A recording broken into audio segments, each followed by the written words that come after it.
Okay, we are back. We've switched glass. Well, I got the same glass, different wine.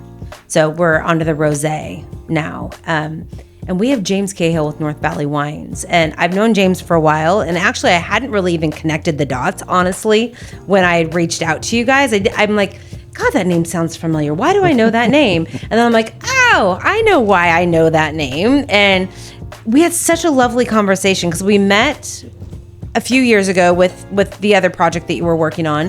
And then I had such a lovely time in the tasting room in Dundee. It's a small world, isn't it? It is a small world, and the wine industry is even a smaller world. Well, that's happening right here. As I don't want to forget that Anthony's right here by my side, which makes me happy. Yes. First of all. And, you actually chose that.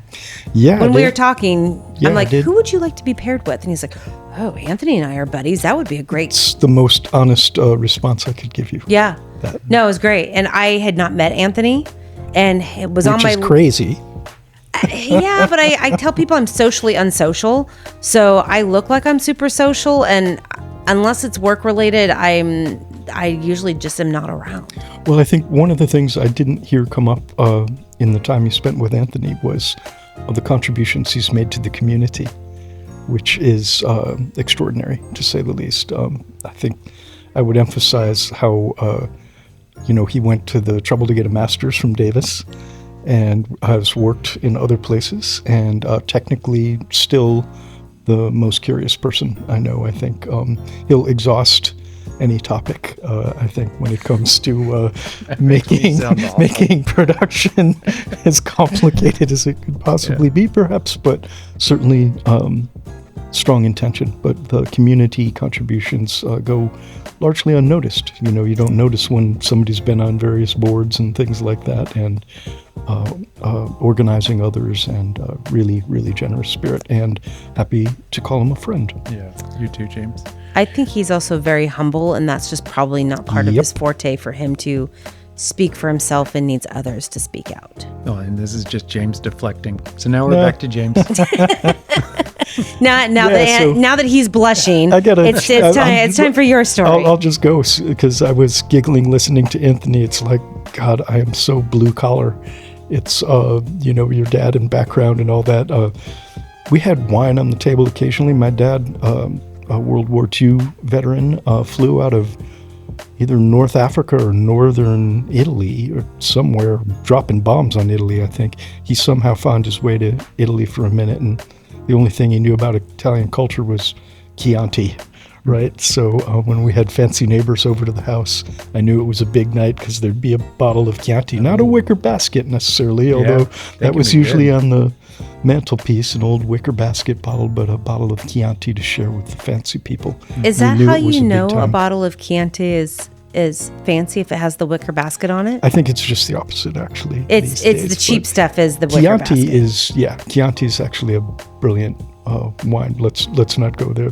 We've got to talk Oregon. Okay. I think I learned something new every time. So I'm like, I knew there was a basket, but I just didn't understand the purpose of it. So the other thing would be a good question, I think, for you, Heidi, is what's your first job in wine? My first job in wine? No, it's what you would be asking people, right? Got it. Because as Anthony pointed out, you've got Adam Campbell and our buddy in the industry, you mean? Yeah. You talk to Adam Campbell and Ben Castile, and it's like, my first job in the industry, really? Like I was born in it, and others of us have found our way in very differently. And for me, it was working in restaurants, and I can still remember opening a couple places in Austin, Texas. Went to school there. I started school at North Texas State as a music major. The faculty and I had very different ideas about my future in music, I think would be a polite way to put that.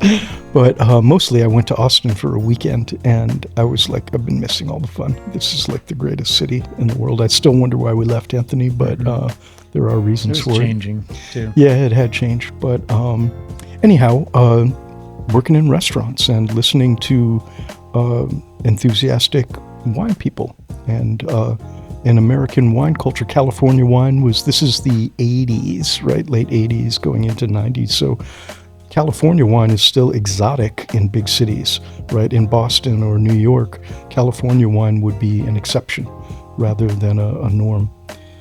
So a very changing world, and Texas was right kind of in the middle of that, not really at all tied to old world things, but there was an appetite and the beautiful kind of combination of food and wine together, right? The first place I remember would be an Italian restaurant, so it's like what grows together goes together kind of thing, but it was a beautiful introduction to what wine meant on the table. You know, that it wasn't just a drink, but something meant for the table and to be enjoyed. And the minute Anthony and I do share one thing, which is we started reading about wine, which is what you did then, right? There wasn't like YouTube videos or anything, so you'd get big thick books about wine with lots of maps and things like that. And somehow I hadn't traveled much. I hadn't traveled at all other than the domestic, so you could go other places in the world. And the idea of getting a bottle of Beaujolais wasn't like, you know, you go to a French restaurant here in America, it's a French-American restaurant, right?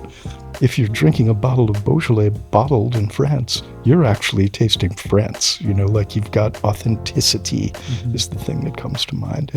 And we begin an exploration, which is really, if we're to talk about North Valley, still remains key to what we do. Anthony, much more curious and hardworking than I am, but I think we do share a hunger for exploration. I was curious that you said you kind of like the one dance with a vineyard and then move on. And I think, oh no, I would want to have, if it's a good dance partner, I'd want to go back again and again. I think that's the problem but with it.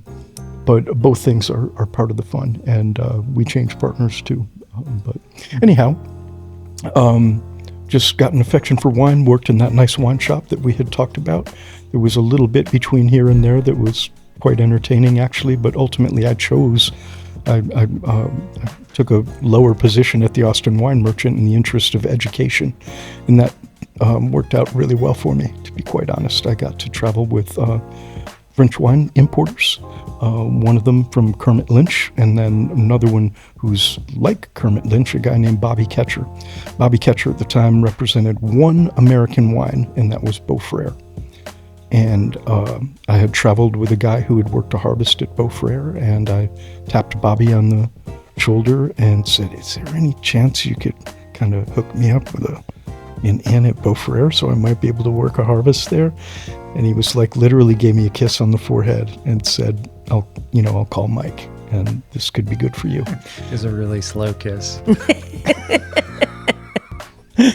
That's so rotten of you. It was I'm tearing up and you're like poking me. That's so the story of my life. But well, anyway, I worked harvest at Beaufrère. Literally bluffed my way into what was the first full-time position there. There was a house on the property, so I lived there for years, started a family there, and the industry has changed a lot. It's so funny that you mentioned something so spot on. There were two people that really helped me. Bryce Spaniel, who's passed away, Bryce, but there was a spectrophotometer at Beaufrère, which I couldn't figure out how to plug in, and Bryce could, and he would come up and use it for his own purposes and tutor me.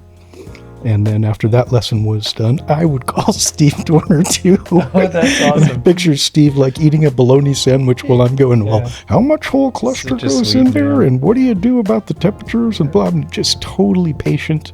I would mention that Adam Campbell and I knocked on Ken Wright's door one day, and he took us through the cellar. It's like people just did that. You know, it was a great community then, and it was a very interesting time because guys like me did come in and kind of grunt our way into a job. I'll drop another name, Gary Andrus, who was kind of a high-rolling California guy, and he immediately recognized me as a really qualified tank cleaner. But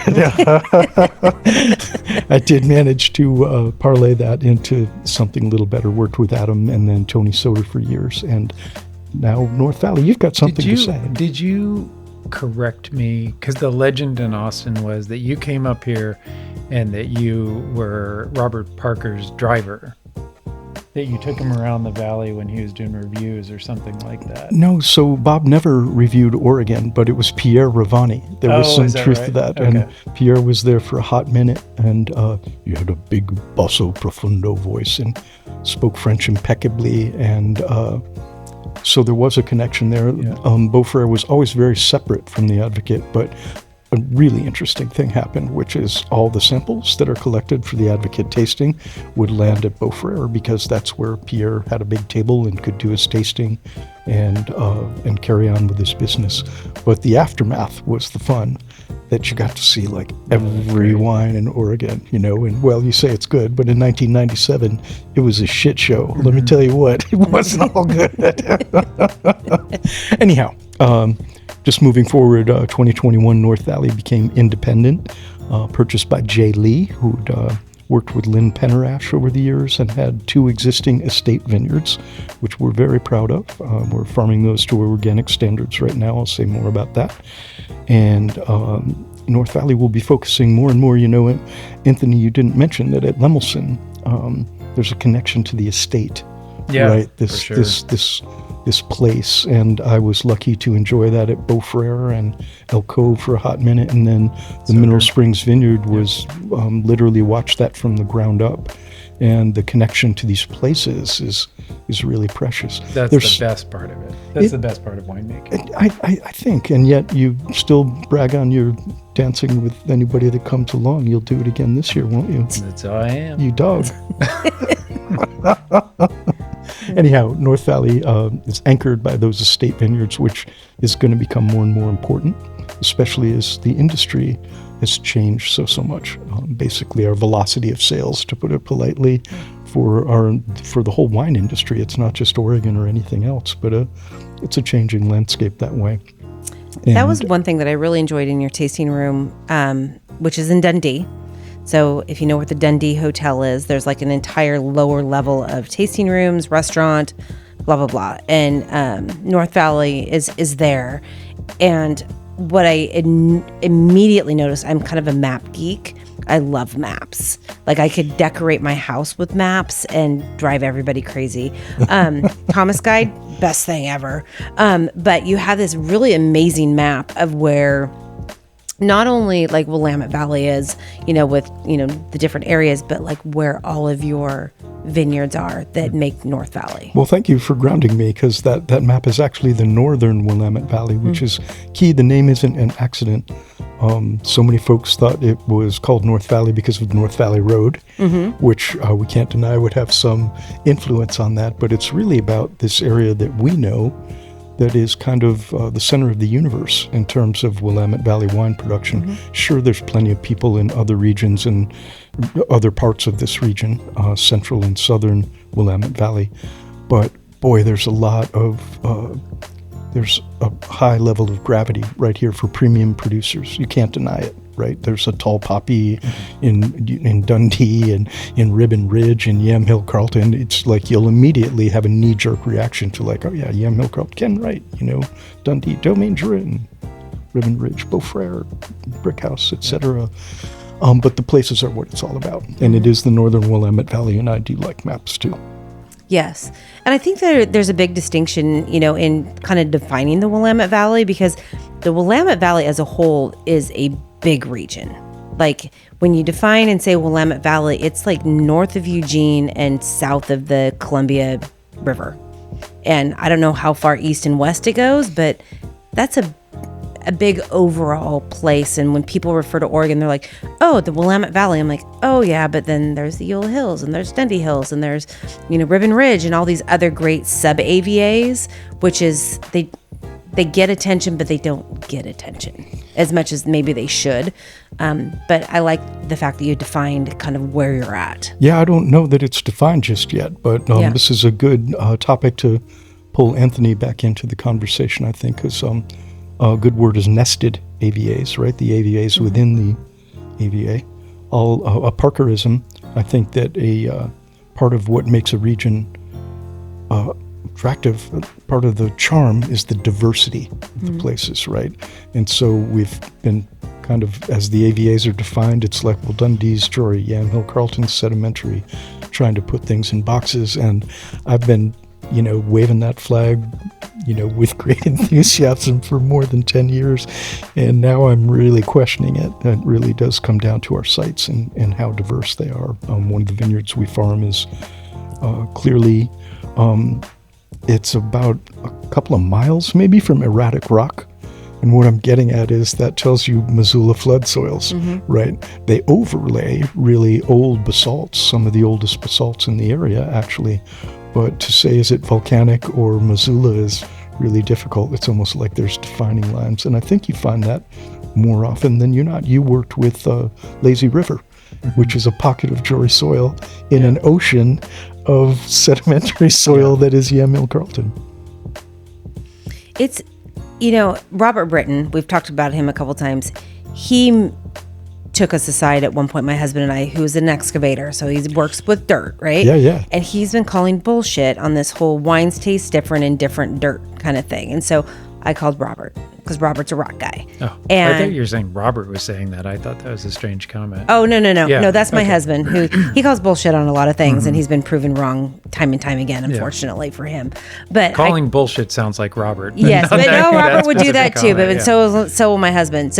But we went and tasted Robert's wine, and I had him talk about rocks and the difference between all the different soils. Oh, and he lined up 3 Pinots made exactly the same, but in 3 different locations from his personal vineyard. Yeah. All in different soils, and they were vastly different. Yep, and it was mind-blowing for my blue-collared, closed-minded, love him immensely, excavating husband who didn't like wine at all when I kind of started doing this whole thing. And he's like, okay, I get it now. And each site is just so integral, not only with the rock and the dirt composition, but also all these little microclimates that are in all these little hills and tucked in valleys and things like that. I mean, wine in this area is so mesmerizing because you can turn a bend like literally 100 feet away and you got a completely different profile of wine. Yeah, I'm betting your husband would be quick to recognize the differences in the soils, right? And he 100%. Wouldn't be surprised when he dug down, and there's some places like in Yamhill Carlton where you find this blue clay, right, that is thick as anything, and just he would recognize the diversity. The leap of faith is, how does that get into the bottle? And I think people often misunderstood that. I've heard really smart people talking about things translocating. I don't know if you can speak to this, Anthony, but I don't believe it's like that slate in the soil in the Mosel actually goes into the wine directly. It certainly tempers and instructs the way the vines grow. And you can see Germany's a great place. One little vineyard will be so distinctive from another. So something's going on there, but does that dirt that your husband is questioning actually find its way into the bottle? I can't speak. I'm not smart enough to speak to that, but it is part of the allure. There's a lot of allure and a lot of confusion and also a lot of like speculation on kind of how it all translates, but it makes ultimately this beautiful product at the end. And it's fun seeing different interpretations of it. And even like with what we tasted in the tasting room, you have things in, specific categories, specific areas, vineyards as well. And so that was actually so fun to sit there and learn. Well, and this is an Anthony moment in 2012 as North Valley was starting to flesh out, go from just a regional blend to like single vineyard wines. They were actually we had a series of AVA wines, right? So there was one from Dundee, Yamhill Carlton, Eola Amity Hills, McMinnville, etc. And Anthony was the first to come over after they were bottled and taste them blind. And he called it really well, which meant either that the places speak or... I got like half right and James has turned it No, into... that's not true. You got it right. But it was... or was it a kind of a trickery that somehow we had blended to make them cartoons of the place, right? Rather than looking for the nobility of the site. My favorite words, that's a Ted Lemon thing from a Cool Climate talk he gave years ago. The nobility of your own site and finding that. But anyway, Anthony identified the wines, and it was very satisfying That and it kind of it's either trickery or prejudice, right? That we could make Dundee taste like Dundee or something like that. And at the time, the wines were made very similarly, and a spice box of cooperage, so it wasn't like it was spiked with a Francois Frere barrel or something like that. They were actually kind of all things good. Even. But that was an interesting moment in time, and interesting to look back on. I hope you would think. I think also it's like all these other things to your husband. You know, you taste peaches grown in different places; they taste different, or potatoes like it.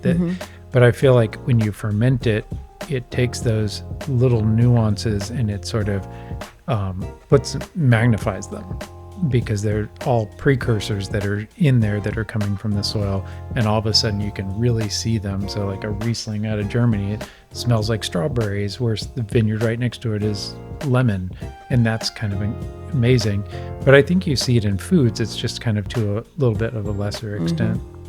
Or it's huge, the kind of chauvinism that goes with regional opinions about tomatoes. Oh yeah, for sure, yeah. So let's kind of circle back to North Valley, because you have a very specific vision on what North Valley is and what you're trying to accomplish.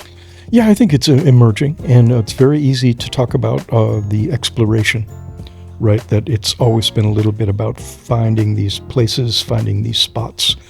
And I think recently shifted to, you've heard me doubting my previous prejudices about the AVAs and like that, to focusing a little more on the site. And another winemaker who was here earlier had outed Anthony as perhaps the best natural winemaker in Oregon, even though he's not wearing a natural wine t-shirt or anything like that. That was a quote from your show, actually.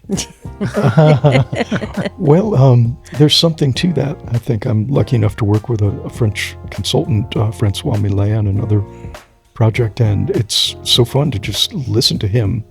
And he was adamant about not doing anything, and I don't mean laissez-faire, just the opposite, where Anthony would be the first to verify that it takes a high level of rigor if you're going to play that game, right? But there's also something to letting the place speak, right? To just to I don't want to say do nothing, but to be as hands-off as practical. And it helps that is a really unique site, Agrina. Yeah.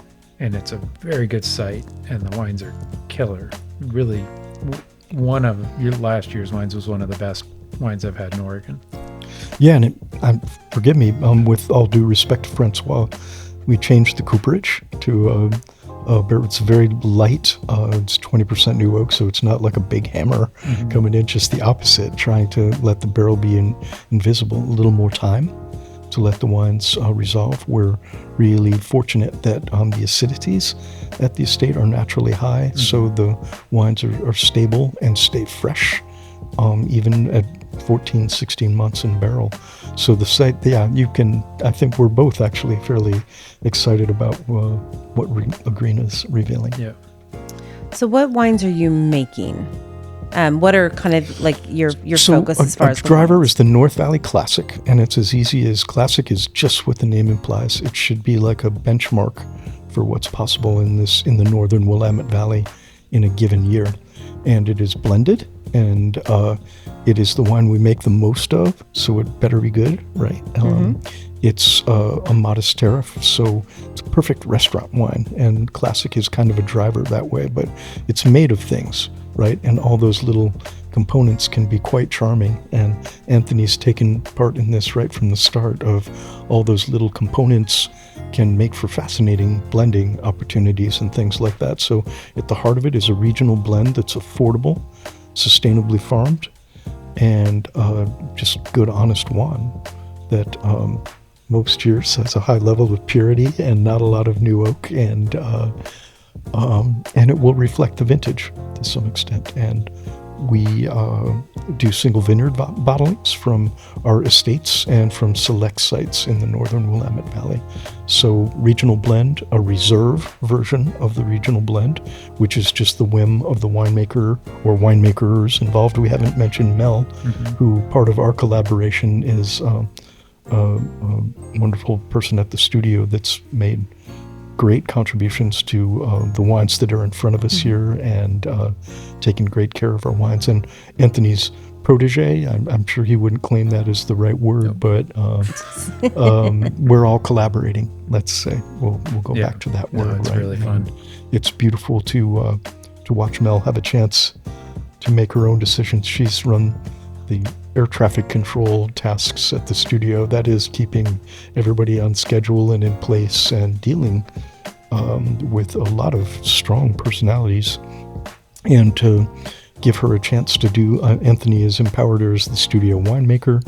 She's now even got a couple clients.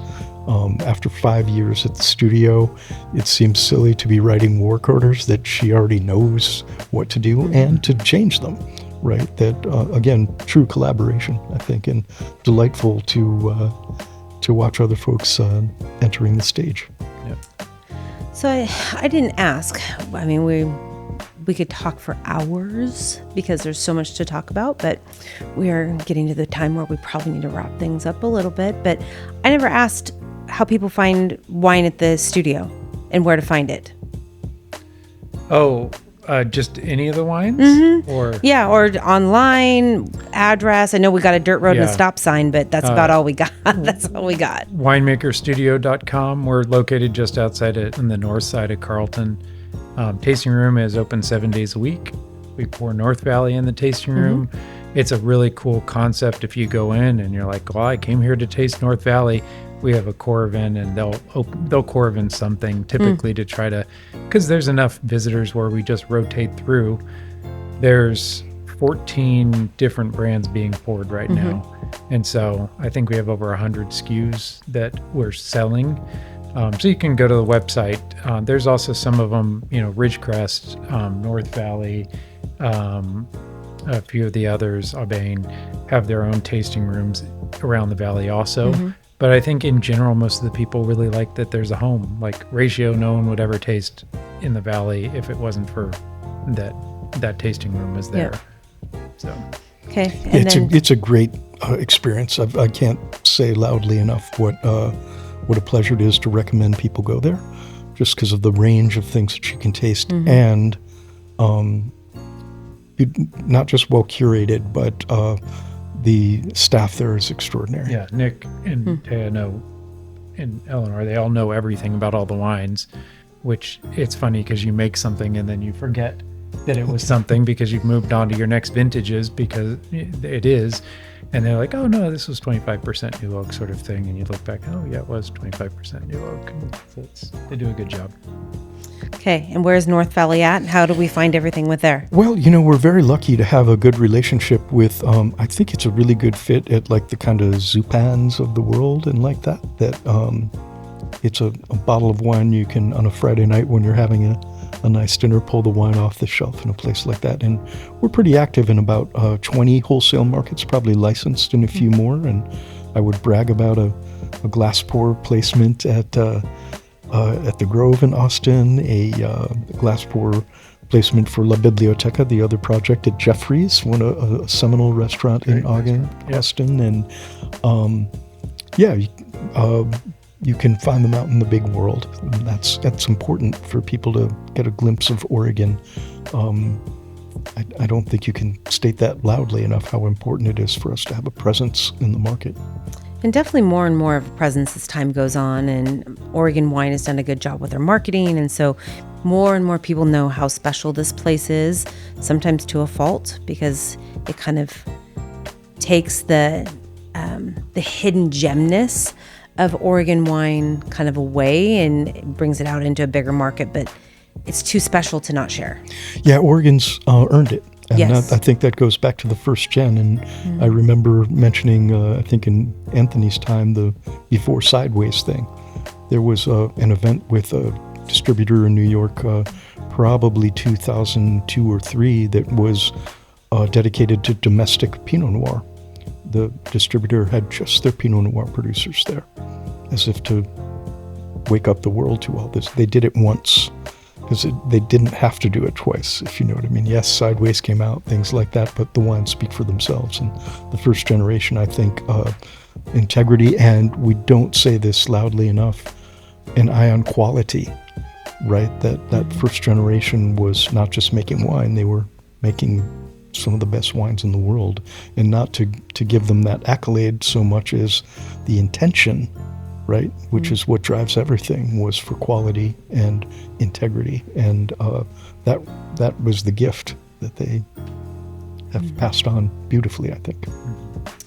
And we can't forget that your lovely tasting room is in Dundee, Yes. on the south side of Dundee. I don't know. It's on the McMinnville side of Dundee. How about it's not too far direction from that is. Argyle or something? Oh, you know what? It's right in the shadow of the bypass. How about Yes, that? there we go. I am the worst. West is towards the ocean. That's pretty much where I'm at with that. I'm lost anywhere else in the world. That's why I like maps. So make sure and go find the tasting rooms, go buy the wine, join the clubs, do all the things, because these guys are making amazing wine. They're representing amazing brands and doing things the right way. High quality wine, beautiful wines that are drinkable now and later, and they deserve your love. Thank you, Heidi. Those are very generous words, and we're so glad to have time with you. Thanks for having us here. This is great what you're doing. Well, I'm not- The vibe is good. Well, good. I'm all about a good vibe. Like bad vibe, not my style. So, we do our best. A little bit of snacks, a little bit of wine, we're all good. Speaking of snacks, because this is my favorite question. We talked about this a little bit when we were having snacks earlier, but I love the best guilty pleasure food with wine, because there's always been these hardcore rules of, red with red meat, white with fish, but there's all these breakable things as far as rules in between. So what is your favorite wine and snack pairing? Because I'm all about a good snack. I forgot about this question. Yeah, I think I'll go right in just because we're looking at a bottle of rosé, which is delicious and has another collaboration with Anthony, Mel, and I, really, to get that good result. But God, I could just reach for a piece of prosciutto right now, fatty prosciutto with that, and maybe a cornichon, something like that. But I already confessed I have a weakness for potato chips and pickles, as that's my real... That's like a pregnant lady food. It was Alice Waters from Chez Panisse that I was like, if she can say that in front of God and everybody, I can too. Yeah, I think it's great. But yeah, I think food and wine is a beautiful thing to experience together. People can get a little wound up about that sometimes. But when it works, it works. And for me, guilty pleasure would be that rosé, a little bit of prosciutto, and a couple of good cornichons. Okay, I like it. I think it's because it's outside the box of what my wife would normally want to have. If I go out with friends and we might have fish, not that she doesn't like fish, great fish, but all the fermented fish and the weird, more strange things. You go to Kachka and you just order everything off the menu. And drink vodka, by the way. And drink vodka. But I mean, that what I love is, because it's off the beaten path, but sherry with seafood, I think is a really fun, where you get the saltiness and the complexity, and then they just sort of sing together. It's not it's guilty only in that it's not something I'm enjoying with my wife, because those flavors are out there for her. I love it. I like anything that you can there's something about salt with wine that just, seems to pair so naturally well together. So I always like to hear everybody else's ideas. So when I am out there traveling or doing whatever, I'm like, ooh, James said, and we're going to have pickles and potato chips and whatever else goes with it, and it sounds great to me. So. How about Oregon Chardonnay and scallops? Oh, yeah. Ooh, that sounds amazing. I love a great scallop. It's dinner time. Yes, it is dinner time. So, well, gentlemen, thank you so much for driving. It's not a long drive for either. We walked. You walked? Oh. I walked 1.5 blocks. You're welcome. Yeah, thanks. Jeez. I was going to give you some credit for driving across, the county, but okay. Give us credit for being on time. How about that? We'll take that. Anytime. I am all for somebody who is on time or is early, because I am habitually that way. Annoyingly so to most people. So, well, thank you so very much. This was such a pleasure. We'll circle back on some other thoughts and ideas later. But to everybody who's listening, make sure and go out and find the wines because they are so well worth tracking down and enjoying. Always a thank you to John Adams, my editor in charge of all the sound. I made the snack today, so I brought all the goodies. So nobody to thank, but I guess the ladies down at Mac and Cheese in McMinnville, like Cheese good. of the Month Club is the bomb. So you should definitely do that. And Accessory Appeal for always dressing me so nicely. And just thank you everybody for actually listening, taking time, and enjoying what we're doing. And please pass this on to all your friends and people who enjoy wine and food. So to that, cheers, and we'll talk to you next time. Cheers.